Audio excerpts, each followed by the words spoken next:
আসসালামু আলাইকুম প্রিয় দর্শক, কেমন আছেন সবাই? সবাইকে ওয়েলকাম জানাচ্ছি আমার এই চ্যানেলে।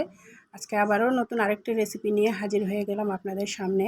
আজকে খুব মজার একটা রেসিপি শেয়ার করব, পাকা আমের সিজনে পাকা আমের মিষ্টি।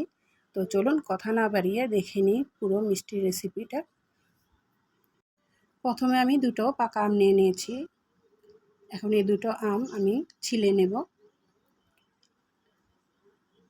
ছিলে নেওয়ার পরে আমের পিউরিটা বের করে নেব।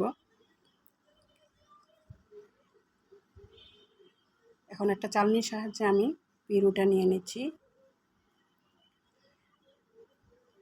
এই পাকা আমের মিষ্টিটা খুবই মজাদার একটা রেসিপি। আপনারা আমার ভিডিওটা ফলো করে বাসায় তৈরি করে দেখবেন। এখন যেহেতু পাকা আমের সিজন, দেখতেই পাচ্ছেন পিউরিটা বের করে নিয়েছি।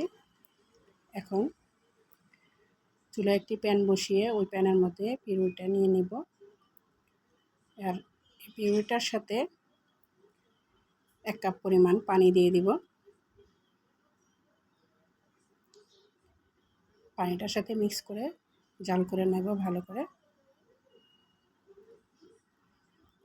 প্রিয় দর্শক, আপনারা যে যেখান থেকে আমার ভিডিওটা দেখছেন, আপনাদের সবাইকে জানাই অসংখ্য ধন্যবাদ।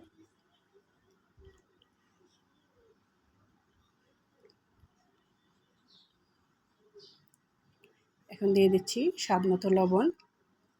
এখন বলক আসা পর্যন্ত অপেক্ষা করব। দেখতে পাচ্ছেন বলক চলে এসেছে। এই পর্যায়ে দিয়ে দিচ্ছি 1 চা চামচ ঘি। ঘিয়ের পরিবর্তে আপনারা রান্নার তেলে ইউজ করতে পারেন, তবে ঘিটা দিলে একটু সুন্দর একটা ফ্লেভার আসে, খুব ভালো লাগে খেতে। ভালো করে জাল করে নেওয়ার পর দিয়ে দিচ্ছি সুজি। এখানে আমি সুজি 1 কাপ পরিমাণ দিয়েছি। এখন সুজিটা ভালো করে জাল করে নেব। জাল করতে করতে দেখা যাবে সফট একটা ডো তৈরি হয়ে যাবে। এই মিষ্টিটা তৈরি করা একদমই সহজ। আপনারা স্টেপ বাই স্টেপ ফলো করে বাসায় তৈরি করে দেখবেন। আমার বিশ্বাস, একবার তৈরি করলে আপনারা সবসময় তৈরি করতে বাধ্য হবেন বাচ্চাদের বায়না মেটাতে। খুবই মজাদার একটা রেসিপি। খুব ভালো করে এই সুজির গা থেকে পানিটা ছাড়িয়ে নিতে হবে। অন্যদিকে রসের জন্য দিয়ে দিলাম নর্মাল পানি, চুলায় বসিয়ে দিলাম। তার মধ্যে দিয়ে দিচ্ছি 3টে এলাচ আর দিয়ে দিলাম 1 কাপ পরিমাণ চিনি। এখন একটা শিরা তৈরি করতে হবে। বেশি জাল করার প্রয়োজন নাই, একবার বলক আসলেই নামিয়ে নিতে হবে। এখন আমি অন্য সাইডে নামিয়ে রেখে দিচ্ছি। সুজিটা নামিয়ে আমি ঠান্ডা করে নিয়েছি। এখন খুব ভালো করে মুথে নিতে হবে, তবে মোথার কাজটা গুঁড়ো দুধ দিয়ে করতে হবে। এখানে আমি গুঁড়ো দুধ দিয়ে তারপর সুজিটা ময়ান করে নিচ্ছি খুব ভালো করে। গুঁড়ো দুধটা দিলে খুব সুন্দর ফ্লেভার আসে।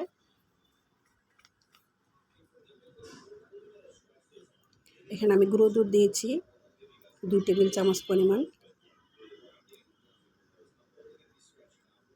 খুব ভালো করে এই কাজটা করতে হবে। এখানে আমি দিয়ে দিয়েছি 1 চা চামচ ঘি। ঘিটা অবশ্যই দিতে হবে, সুন্দর একটা ফ্লেভার আসবে। খুব ভালো করে ময়ান করে নিয়েছি। দেখতে পাচ্ছেন একদম সফট একটা ডো হয়েছে। এখন ছোট ছোট করে লিচি কেটে আমি মিষ্টিটা তৈরি করব। এটা গোল বা লম্বাটে শেপ যেই রকম মনে চায় সেরকমই দিতে পারেন, কোনো সমস্যা নেই। তবে আমি লম্বা শেপ করে তৈরি করছি।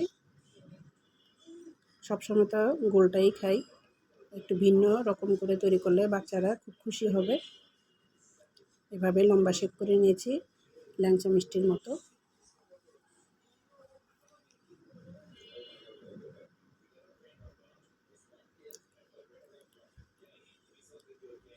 এভাবে করে আমি সবগুলো তৈরি করে নিচ্ছি। সবগুলো তৈরি করে নিয়েছি, এখন তেলে ভেজে নেব। অন্যদিকে পরিমাণ মতো তেল গরম করে নিয়েছি। তেলটা খুব ভালো করে গরম হয়ে যাওয়ার পর মিষ্টিগুলো ভেজে নিতে হবে।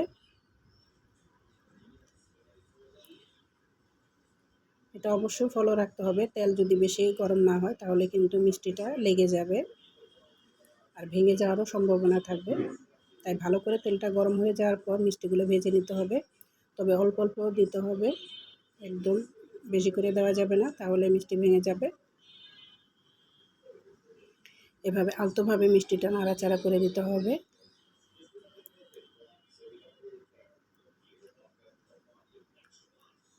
এক পাশ হয়ে যাওয়ার পর অন্য পাশটা ছোট একটা চামচ দিয়ে এভাবে ঘুরিয়ে ঘুরিয়ে দিতে হবে।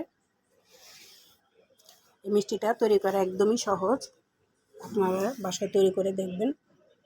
এখন যেহেতু আমের সিজন, পাকা আমের সিজন, এই সিজনে এই মিষ্টিটা তৈরি করবেন। যখন কালারটা চেঞ্জ হয়ে আসবে তখন আমি মিষ্টিটা উঠিয়ে শিরাতে দিয়ে দিব। শিরাটা অবশ্যই খোলা একটা পাতিলে এভাবে রেখে নিতে হবে, তা না হলে পরবর্তীতে উঠানোর সময় ভেঙে যাবে। শিরাতে থাকার পর মিষ্টিটা নরম হয়ে যায়, সেজন্য আমি অন্য আরেকটা প্যানে শিরাটা ঢেলে নিয়েছি। এখন এই শিরার মধ্যে ভেজে রাখা মিষ্টিটা দিয়ে দিচ্ছি। শিরাটা অবশ্যই একটু গরম থাকা অবস্থায় দিতে হবে। এভাবে শিরার মধ্যে দিয়ে 30 মিনিট অপেক্ষা করব। 30 মিনিট পর ফিরে আসছি। সবগুলো মিষ্টি দিয়ে ঢাকনা দিয়ে রেখে দিতে হবে 30 মিনিট পর্যন্ত। মিষ্টিগুলো ফুলে ডাবল হয়ে যাবে এই শিরাটা টেনে। এখন আমি ঢাকনা দিয়ে রেখে দিচ্ছি ঠান্ডা হওয়া পর্যন্ত। দেখতে পাচ্ছেন শিরাটা একদম চুষে নিয়েছে আর মিষ্টিটাও কিন্তু ডাবল হয়ে গিয়েছে। এখন আমি প্লেটে উঠিয়ে নিয়েছি। দেখতে পাচ্ছেন দেখতে মাশাআল্লাহ খুব সুন্দর হয়েছে আর খেতে কিন্তু দুর্দান্ত হয়েছে, খুবই ভালো লাগছে। আপনারা অবশ্যই বাসায় তৈরি করে দেখবেন, খুব ভালো লাগে। খুব ভালো করে সেট হয়ে গিয়েছে, দেখতে পাচ্ছেন মিষ্টির ভেতরে একদম রসে টইটুম্বুর। আপনারা দেখে অবশ্যই বুঝতে পারছেন মিষ্টিটা খুব ভালো হয়েছে। এভাবে করে আপনারা বাসায় তৈরি করবেন। দেখা হবে অন্য আরেকটা রেসিপিতে। আজকে এই পর্যন্তই। আল্লাহ হাফেজ।